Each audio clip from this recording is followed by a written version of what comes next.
Mga kapuso, patuloy na tinatahak ng bagyong Hana ang Philippine Sea. Kahit na walang nakataas na wind signal sa alinmang bahagi ng bansa, sabi ng Pag-asa, hinahatak ng bagyo ang hanging habagat. Paano ng weekend gala o labada? Uulan pa rin ba? Tutok lang dito sa Balitang Hali para sa weekend weather outlook natin mula sa GMA Integrated News Weather Center. Eto na mga kapitbahay, may itinakda ng price ceiling sa ilang klase ng bigas. Ipinag-utos yan ni Pangulong Bongbong Marcos sa buong bansa, kasunod ng mabilis na pagtaas ng presyo ng bigas kamakailan. Batay po sa executive order na inilabas ng Malacanang, 41 pesos kada kilo ang price cap sa regular milled rice.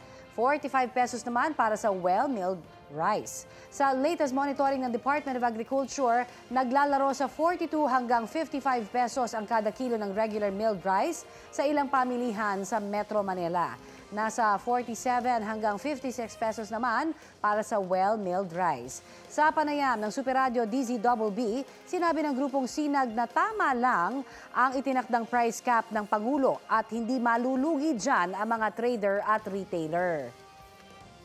Ayon pa sa DA at Department of Trade and Industry, stable ang supply ng bigas dahil sa importasyon at anihan ng palay sa mga susunod na buwan. Ang sobrang pagtaas ng presyo ng bigas dahil umano sa hoarding at manipulasyon sa presyo kahit sapat naman ang supply. Epektibo ang price cap hanggat hindi inirekomenda ng DA at DTI na bawiin ito. Price hike naman sa liquefied petroleum gas ang sumalubong sa unang araw ng Burr months.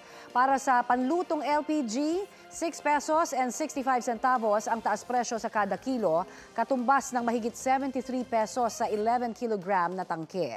Ikalawang sunod na buwan na yan ng price hike. Ayon sa DOE, naglalaro ngayon sa 840 hanggang 1,000 pesos ang kada tangke ng LPG sa bansa.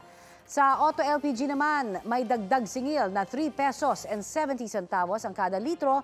Epektibo rin po yan ngayong araw. Paliwanag ng DOE, bunsod ng production cut ng OPEC at ng paparating na winter sa Northern Hemisphere ang taas presyo sa LPG. Sa Mayo pa inaasahan ang rollback dito. Balita naman tayo kaugnay sa epekto ng Bagyong Guring. May mga naitalang pinsala ang bagyo. Detalye tayo sa ulat on the spot ni Russell Simorio ng GMA Regional TV1, North Central Luzon. Russell? Rafi, nanlulumo ang mga guro at estudyante sa ilang paaralan dito sa lalawigan ng Cagayan na hinagupit ng pananalasa ng Bagyong Guring. Gaya sa bayan ng Bugay, sumalubong sa mga estudyante kanina ang mga sira-silang classroom na natanggalan din ng bubong. Kinordonan na maraming silid-aralan sa Licerio Antiporda Senior National High School sa bayan ng Bugay, Cagayan matapos masira ng Bagyong Guring na sinabayan pa ng ipo-ipo. Sa pagbabalik eskwela ng mga estudyante kanina, tumambad sa kanila ang mga classroom na natanggalan ng bubong. 80% ng paaralan ang nasira, kaya shifting of classes ang umiiral. Sa barangay Paddayan, nananatiling lubog sa baha ang maraming kabahayan. Wala na raw madaanan ng tubig kaya mananatili ang baha. Sa bayan naman ng Kalamanyogan, nagmistulang lawa ang ekta-ektaryang palayan. Nanlulumo ang mga magsasaka dahil nakatakdasan ng anihin ang mga palay na ito ngayong buwan. Inaalam pa ang kabuang halaga ng pinsala sa agrikultura sa Cagayan. Pero sa inisyal na datos ng PDRRMO, pumalo na sa mahigit 1.4 million pesos ang halaga ng pinsala sa livestock. Pangunahing dahilan umano ng pagkamatay ng hayop na mga livestock raiser ay dahil sa pagkalunod at hypothermia o dahil sa lamig.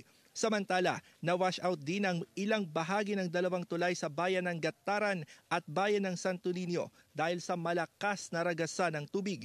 Hindi ito madaanan ng mga motorista. Rafi, sa pagganda ng panahon dito sa lalawigan ng Cagayan, ang 54 na mangingisdang na stranded sa bayan ng Claveria ay nakapalaot na pabalik sa Fuga Island sa bayan naman ng Apari. Patuloy itong restoration na ginagawa ng Cageco para maibalik ang supply ng kuryente sa ilan pang lugar dito sa lalawigan ng Cagayan. At sa ngayon, pinomonitor din itong ang antas ng Bonton River na nasa 2.62 meters above sea level. Medyo malayo pa ito sa alert level na 4 meters. Pero hindi nagpapakampante ang otoridad lalo't inaasahan pa rin ang mga pag-ulan na dala ng pinalakas na habagat. Yan ang latest mula rito sa lalawigan ng Cagayan. Balik sa iyo, Rafi. Maraming salamat, Russell Simorio ng GMA Regional TV1 North Central Luzon. Kanselado po ang ilang international flights dahil sa masamang panahon. Ang Philippine Airlines nagkansela na ng mga biyaheng Manila-Hong Kong-Manila, Manila-Xiamen-Manila at Manila-Jinjiang-Manila. Ang AirAsia rin po ay kanselado na rin ang biyaheng Manila papuntang Hong Kong at pabalik. Pati na ang Macau to Manila at pabalik. Ang Cathay Pacific, suspendido na rin po ang mga biyahe papuntang Hong Kong. Pati na rin ang mga biyahe ng Cebu Pacific mula Manila pa Hong Kong at pabalik. Gayun din ang China Southern Airlines, nagkansela na rin po ng biyahe mula Canton papuntang Manila.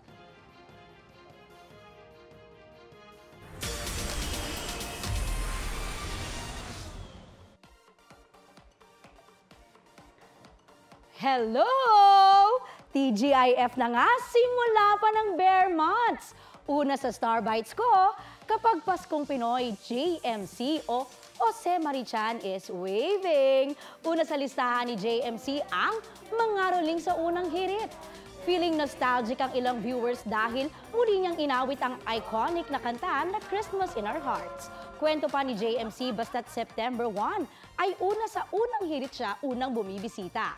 Nakakatuwa rin daw ang ilang memes na lumalabas. Minsan nga raw, Santa Claus ang tawag sa kanya. Nag-alay rin ng kanta ang singer para sa yumaong GMA Integrated News Pillar na si Mike Enriquez. Sinabayan ito ng pagpalakpak ng mga kapuso bilang pagpupugay at pagpapasalamat sa ambag ni Sir Mike sa broadcasting industry. Nasira ang ilang bahay sa Davao City dahil sa malalakas na hangin at alon. Ang ilang taga-barangay 76A hindi lang nasiraan ang tirahan kundi pati ng pangkabuhayan. Sabi ng Pag-asa, habagat at mga local thunderstorm ang nakaapekto ngayon sa Davao City. Patuloy ang assessment ng barangay officials sa halaga ng pinsala at kung paano matutulungan ang mga apektadong residente. Pagpapatupad ng Executive Order No. 39 o mandated price ceiling sa bigas ang tugon ng pamahalaan sa patuloy na pagtaas ng presyo nito sa bansa. At sa gitna po ng balitang yan, nakasalang sa Balitang Hali si Department of Agriculture Director Gerald Glenn Panganiban. Magandang umaga po at welcome sa Balitang Hali, sir. Magandang umaga po, Miss Connie. Opo, ano ho ang pinagbasehan ng DA sa 41 pesos per kilo mandated price cap para po sa regular milled rice at 45 pesos naman sa well-milled rice? Opo, yung ating price caps po ay pinase sa ating monitoring ng ating president, yung ating sa rice program, of course, yung mga reports ng ating Agribusiness and Marketing Assistance Service and other regional field offices. Okay. So, yun po yung pinagbasihan na po. Okay. At para mas malinaw lamang po, mas mura po kasi ang price ceiling sa latest sa DA monitoring sa presyo po ng bigas sa Metro Manila. Ito po bang price ceiling ay effective immediately sa lahat po ng pamilihan ngayon sa buong bansa? Opo. Well, opo, yan po ang ating as soon as possible po ay ito po ay ating i-implement na. Okay, maulan at syempre tiyak na may mga mapapadapa na namang palayan ng bagyo natin. Ano? Mapapanindigan daw po ba itong price ceiling na ito sa mga susunod na buwan para masabi naman na hindi naman madedehado yung ating mga magsasaka at rice millers? Opo, Ms. Connie, actually ang ating mga price control mechanisms naman po, gaya ng price ceiling, ay dynamic. Kumbaga, nag-a-adapt siya sa change. Kung halimbawa, meron tayong mga circumstances na nagre-require na pwede natin siyang ilit, ay pwede na po natin siyang gawin. Of course, this is with the recommendation of the Price Coordinating Council na aming pinagtutulungan ng DTI at PDA. Okay, mismong Sinag po ang nagkumpirma na wala naman dapat na pagtaas ng presyo dahil walang kakulangan daw sa bigas, dahil nagsimula po daw yan sa sinabi po noon na may kulang sa buffer stock natin. So ito hong magiging price ceiling ba natin ngayon, papaano ho matitiyak na stricto ho maipatutupad na ito sa mga pamilihan? Opo. Actually, ma'am, as soon as now, kahit po holidays ay nagmo-monitor na po ang ating mga ahensya ng DA, ating mga regional feed officers to monitor yung mga prices natin. And yun nga po, ngayon po kasi parang ang ano is pag may assumption na may nangyari externally, Yes. merong sinasabing shortage, ay para po bang nagre-react masyado. So, ang nadedehato naman po ay ang ating mga consumers. So, sana po ay matulungan nyo din kami sa paghahatid nitong ating mga impormasyon na tama at sapat po lamang para po walang mangyaring confusion. Okay, saan po kami po pwede magsumbong kapag may mga nakikita kaming nananamantala at hindi ho sumusunod dito sa price ceiling? Opo. Ma'am, ang ating pong mga numbers naman ay nasa DA website natin, da.gov.ph. Meron din tayong social media page sa DA. So pwede naman po tayong ma-reach doon. Of course, our office, ngayon lang po, holiday ngayon, but our office is open sa Elliptical Road sa Quezon City. And Alright. Sa mga regional field offices. Marami pong salamat sa inyong binigay sa aming oras, sir. Salamat po, ma'am. At mabuhay po kayo. Kayo rin po, Department of Agriculture Director Gerald Glenn Panganiban. Kaugnay pa rin ang balitang yan, nakasalang din sa Balitang Hali si Federation of Free Farmers National Manager Raul Montemayor. Magandang umaga po at welcome po sa Balitang Hali. Opo, good morning po. Good morning. Opo, angkop ubaw, tama ba yung 41 pesos na price cap sa regular milled rice at 45 pesos naman sa whale milled rice kumpara sa farm gate price ng palay? Nangangamba kami na hindi yan magiging effective, no? At kung ipipilit yan ng gobyerno, baka magkawalaan pa ng bigas sa palengke. Dahil kung masyadong mababa yan at malulugi yung mga retailer sa presyong ganyan, wala akong magbibenta. So ang sinasabi nyo masyadong mababa, pero ang sabi po kasi ng DA dito sa aming panayam kanina lamang ay may basehan daw ito at nakalat nila ito sa iba't ibang rehiyon. Paano nila pagbabasehan yan? Wala pang ani. Sa anong basis nila? No? At kung yung nare-report na pumapatak ng 22 to 25 pesos per kilo yung palay, ang ibig sabihin niyan, ang retail niyan, mga 45 to 50 pesos. No? Wala hong makakapagbenta ng 41. No? So At gaano po yung kalaki? 45 Opo, gaano po Opo. kalaki ikalulugi natin mga magsasaka kapag kami maintain itong cap na ito? Well, ang unang malulugi dyan yung retailer. At ang mga hindi naman masyadong tatamaan yung magsasaka at 41 kasi ang palay niyan papatak na mga 20 per kilo, which is a little bit better than the NFA buying price of 19. Pero tumaas yung mga cost of production niya. Ang hinihingi ng mga magsasaka at least 23 pesos per kilo. So that will mean about 45 to 46 pesos sa retail. And pag pinatungan pa yan ng mga retailer, baka nga umabot ng 50 pesos. So ang worry namin, kung ipipilit yan at manghuhuli yung gobyerno ng nagbibenta ng higher than the SRP, either mawawala yung bigas sa palengke o kaya i-rebrand lang ng mga retailer yung kanilang bigas, yung dating WMR, tatawagin na lang ng ibang klaseng bigas para lang makaiwas doon sa SRP. Kasi ang whole thesis or hypothesis ng DA, walang shortage. Kaya tumataas ang presyo dahil sa hoarding at saka price manipulation. Yun na nga po, No? Sa amin, iba ang basa namin. Sa tingin namin, napakanipis na lang yung naiiwang supply. So talaga Hanggang para po sa inyo dumating- supply problem issue, supply problem po Supply ito at hindi problem. ito hoarding. And I think they are barking at the wrong tree if they point to hoarding and mga price manipulation. Meron sigurong gumagawa niyan, but that is not the cause of the high prices. No? Hingin na rin So, po namin yung ipakaipa kami. hingin na rin po Opo. namin yung reaksyon nyo sa pagpapasara ng pamahalaan sa ilang bodega ng bigas sa Bulacan na pinag-iimbakan ng libu-libong sako ng palay. Ano pong masasabi nyo rito at talaga bang pwede kaya makaapekto ito kapag inilabas na sa merkado?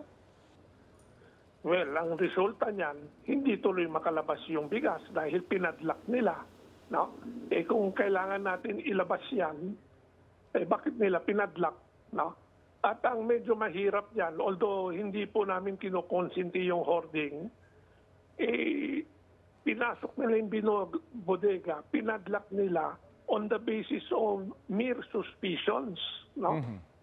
Kaya parang unfair din naman dun sa negosyante na kung kahit anong bodega na lang, basta nakita nilang may nakaimbak na bigas, pwede na nilang ipadlock on the basis of mere suspicion. And as a result of that, hindi tuloy mailabas sa merkado yung stock. So, ano ang nasolve nilang problema?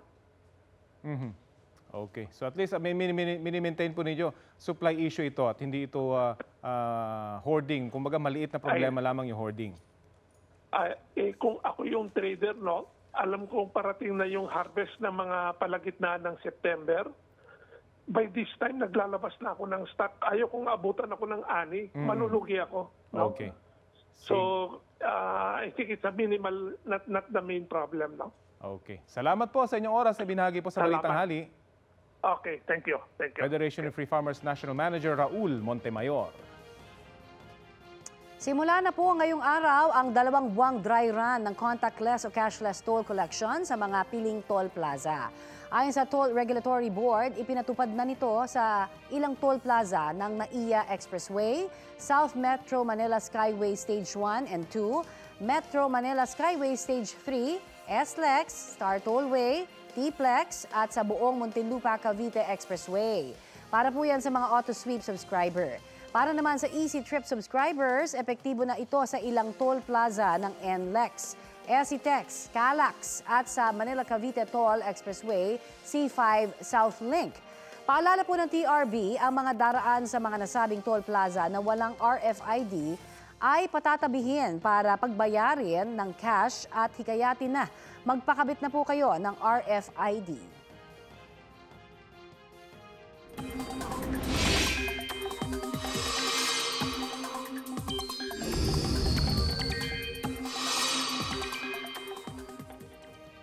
Mga kapuso, maghanda pa rin sa malang weekend sa ilang bahagi ng bansa. Nananatili pa rin kasing malakas ang hanging habagat na pinalalakas ng 3 bagyo. Ang bagyong Hana, ang dating bagyong Guring at ang severe tropical storm na may international name na Kirogi. Ang bagyong Hana na mataan ng Pag-asa, 785 kilometers east-northeast ng Itbayat, Batanes. Lumakas na ito bilang typhoon base sa 11 a.m. bulletin ng Pag-asa. May lakas ito na nasa 120 kilometers per hour, bugsong nasa 150 kilometers per hour at gumagalaw sa direksyong pa-west sa bilis na 20 kilometers per hour. Wala pa ring nakataas na wind signal sa alinmang bahagi ng bansa. Base sa wind forecast ng Metro Weather, posibleng sa darating na linggo lalabas ng Philippine Area of Responsibility ang bagyong Hana. Sa mga susunod na oras, uulanin ang halos buong northern central Luzon kasamang ilang bahagi ng southern Luzon. Posible ang heavy to intense rains kaya dapat maging alerto mula sa banta ng baha o landslide.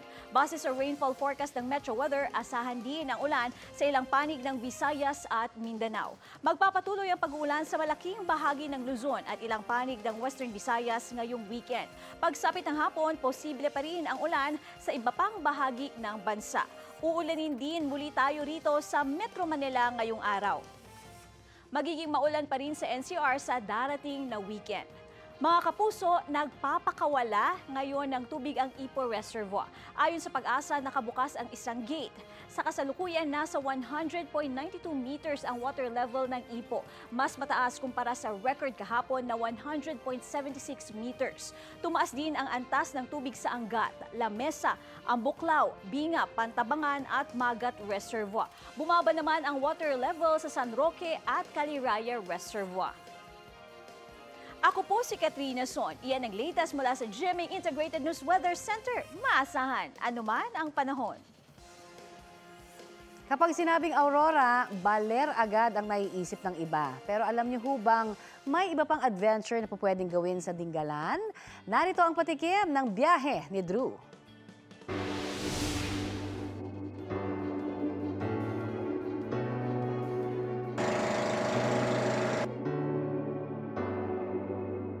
Huy, tara! Biyahe tayo! Kung saan tahimik, pero masaya. Isipin mo, it's just like a less than 20-minute hike. Look at that. Oh my goodness. Look at that. Check mo kung gaano ka-blue yung tubig. Malayo, pero hindi mahirap puntahan. Siksik ang adventure, pero hindi masakit sa paa at sa bulsa.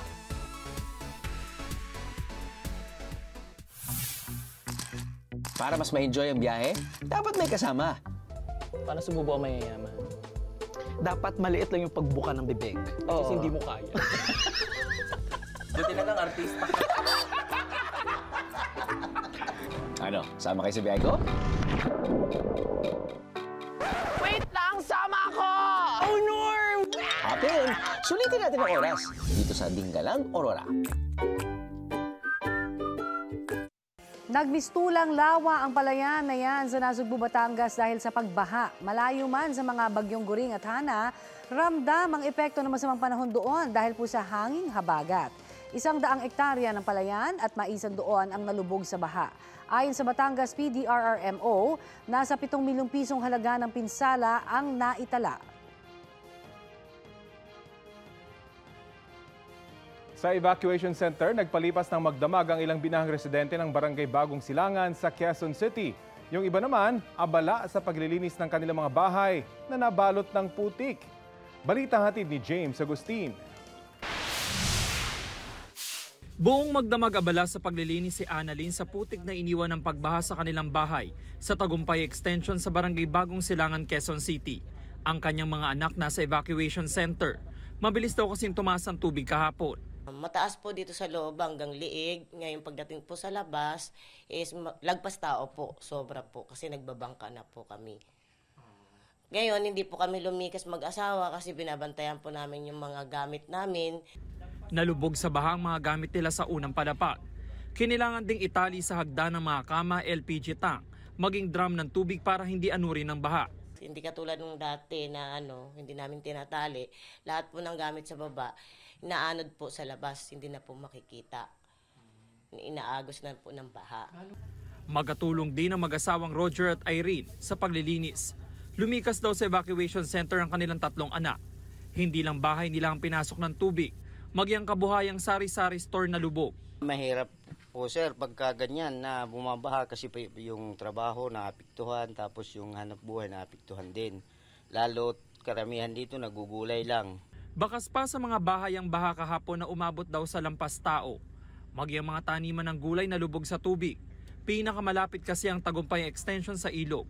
Kapag bumaha, bangka na ang ginagamit ng mga residente. Sa evacuation center pa rin nagpalipas sa magdamag ang nasa 60 pamilya, katumbas sa mahigit 200 individual. Karamihan sa kanila ay residente ng Tagumpay Extension. Si Aling Rose kasamang lumikas sa mga anak at apo. Umalis kami sa bahay namin, gabaywang na po yung tubig. Nasanay na din po kami sir kasi wala naman po kaming mapupuntahang iba. Ang kapitbahay niyang si Rosa kasama rin ang 4 na anak sa evacuation center. Naiwan sa kanilang bahay ang mister para bantayan ng mga gamit. Pagtaas kasi ng tubig, likas ka agad talaga. Hindi na pwedeng paakyat pa hanggang dito pa. Mga baywang pa lang kailangan lumikas na po kami. Kasi nadala na din po kami dati, na-trap din po kami. Habang may tubig pa lalo na sa Tagumpay Extension, hindi mo namin sila papayagan na magsiuwi dahil pabugso-bugso din at may mga malalakas na hangin din na dumadating. James Agustin, nagbabalita para sa GMA Integrated News.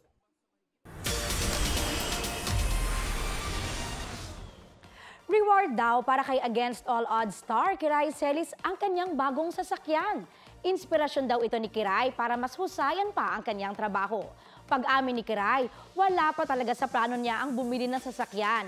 Masaya na raw kasi sila ng kanyang boyfriend sa motorsiklo.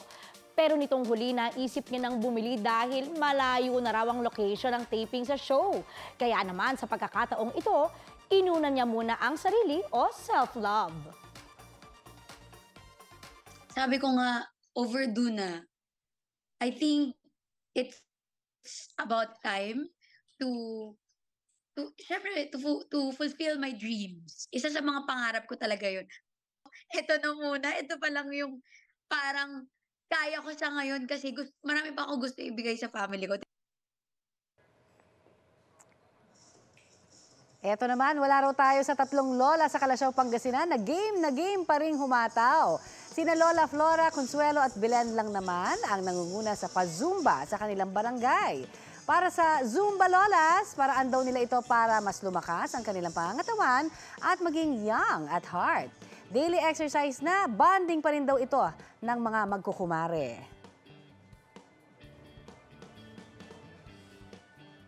Umiksena sa kalsada ang sasakyan niyan sa Nebraska sa Amerika. Ang sakay kasi nito sa passenger side, isang dambuhalang toro.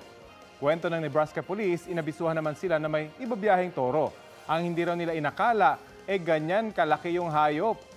Kaya nang makita nila ito, pinatabi muna ang sasakyan. Dito na nila nakilala ang driver, pati ang toro na isang Watusi Bull. Kilala raw ang breed na ito sa malalaki at paikot nilang sungay. Binigyan na lang ng pulis ng warning ang driver at sinabihang iuwi na ang toro. Not guilty ang inihaing plea ni dating US President Donald Trump sa isa niyang election case sa Georgia sa Amerika. Para po yan sa 13 felony counts kabilang ang forgery at racketeering. Nag-ugat ang kaso ni Trump nang i-pressure umano niya ang ilang election officer na hanapan siya ng mga boto para mabaliktad ang pagkatalo niya sa Georgia. Umapila rin si Trump sa korte sa Georgia na ihiwalay ang kanyang kaso sa 18 pa niyang kapwa-akusado. Yan ay para mabago ang petsa ng kanyang paglilitis para makapagpahanda pa raw ang kanyang kampo. Halos magkakasunod kasi ang petsa ng paglilitis sa iba pang kaso ni Trump. Noong August 3, naghain din ng not guilty plea si Trump sa isa pa niyang election case sa Washington, D.C.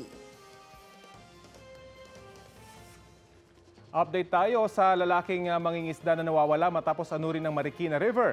At may ulat on the spot, si Sandra Aguinaldo. Sandra?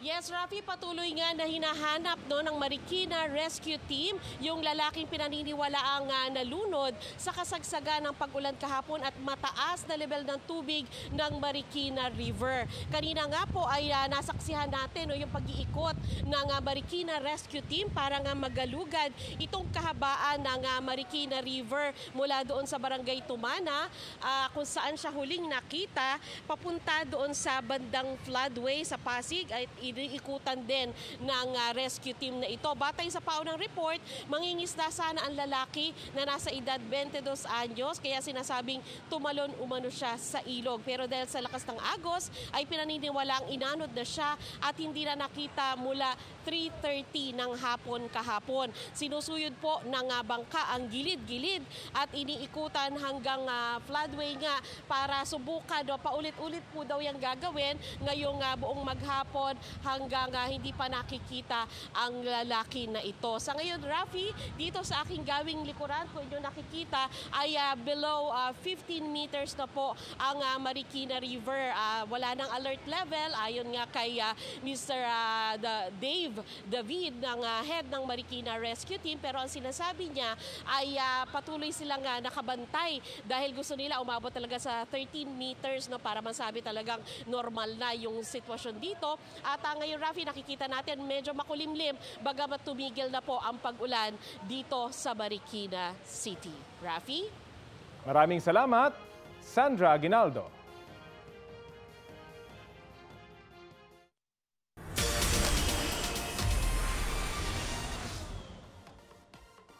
Talagang hindi maitatago ang Barda Kilig sa trailer ng upcoming Kapuso Special Limited Series na Maging Sino Ka Man. Ipinasilip yan sa media conference kahapon. Sa MediaCon, sabay na dumating sina primetime Princess Barbie Forteza at pambansang Ginoo David Licauco. Pansin ng ilan na kahit wala sa taping ay may chemistry ang dalawang Sparkle Stars. Sabi ng Barda, bunga ito ng mutual respect na nabuo sa Maria Clara at Ibarra hanggang sa iba pang mga pinagsamahang proyekto. Sa Maging Sino Ka Man, gagampanan ni Barbie at David ang karakter ni Monique at Carding. Ikinuwento rin nila ang tungkol sa viral picture nila na magkayakap sa set. Tulog talaga kami nun. Tulog talaga kami. Kasi pagod na eh. Yes. Pagod na kami nun. So, tulog Yan na namin talaga kaya. To be honest, ano yun, hindi pa take yun, pero binablock na kasi. Natawa lang ako kasi yung unang take namin nun, ang dapat na mas yayakap ako.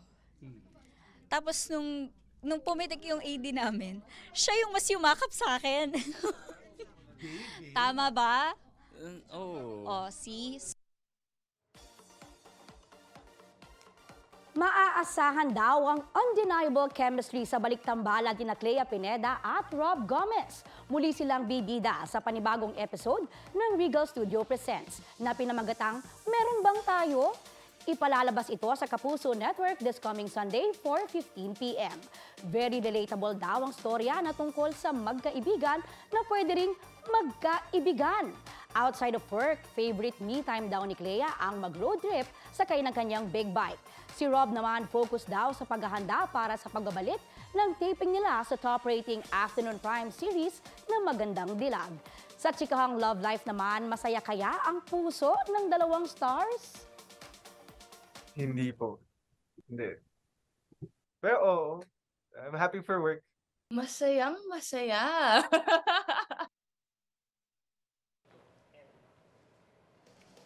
Samantala, nabisto kamakailan ang tinatawag na black cocaine galing po sa ibang bansa. Para subukang maipuslit, hinulma pa ito na parabang sangkalan o chopping board. Ang mainit na balita, hatid ni John Consulta. Aakalain mong tadtaran o chopping board lang itong package na na-intercept ng NBI Task Force Against Illegal Drugs sa post office sa Quezon City. Galing daw ito sa isang bansa sa Europa. Pero nang suriin ito ng NBI, lumabas na ang chopping board, gawa pala sa cocaine. Paniwala ng NBI, ipinupuslit ito papasok ng Pilipinas at dito ginagawang black cocaine ng mga member ng West African Drug Syndicate. They're very creative and they're very sophisticated now. They're getting sophisticated now. No? Not only that, no, they conduct surveillance sa mga to. Tinitignan nila kung ano yung oras yung pinaka walang masyadong nagbabantay at kung ano yung mga usual na products na lumulusot, and then they try to copy it. Pagdating sa Pilipinas, napupunta ang regular cocaine sa kamay ng mga international drug syndicate tulad ng naaresto ng NBI sa Cavite na siya umanong nagko-convert ito sa black cocaine. Ito na ang ipinapadala sa mga Pilipinong drug mule tulad ni Alex, di niya tunay na pangalan. Ayon kay Alex, pati mga OFW nire-recruit ng sindikato para daw maging part-time drug mule dahil easy money raw. May extra income ka na, lalo pa sa tulad na kailangan mo ng pera, talagang mapapa-uukas. Pinakamatagal na po is 5 days to 1 week, tas uwi ka na po agad. Yun po ang tas andyan na yung pera. Babala ng NBI, bukod sa ipinagbabawal sa batas ang paggamit ng black cocaine, peligroso ito sa kalusugan. Intense happiness, sobrang saya, merong paranoia, may decreased appetite, tapos pwede rin magkaroon ng tinatawag na extreme sensitivity to touch, sound, and light. Pagdating naman sa overdosage or bad effect, maaari ring magkaroon ka ng convulsions or seizures, heart disease, heart attack. John Consulta, nagbabalita para sa GMA Integrated News. Sa pahintulot ng kanyang pamilya, magkakaroon ng pagkakataon ng mga nagmamahal kay GMA Integrated News pillar Mike Enriquez na bumisita sa kanyang burol. Bubuksan sa publiko ang burol ni Sir Mike bukas mula alas 8:30 ng umaga hanggang alas 3 ng hapon. Sa Christ the King Parish po yan, sa Green Meadows sa Quezon City. Hiling ng pamilya, sa halip na bulaklak ay mag-donate ang mga nakikiramay sa GMA Kapuso Foundation. Muli, ang pakikiramay ng Balitang Hali sa pamilya Enriquez. Nasa Palawan ngayon si Pangulong Bongbong Marcos. Ang detalye sa ulat on the spot ni Chino Joseph Morong. Joseph?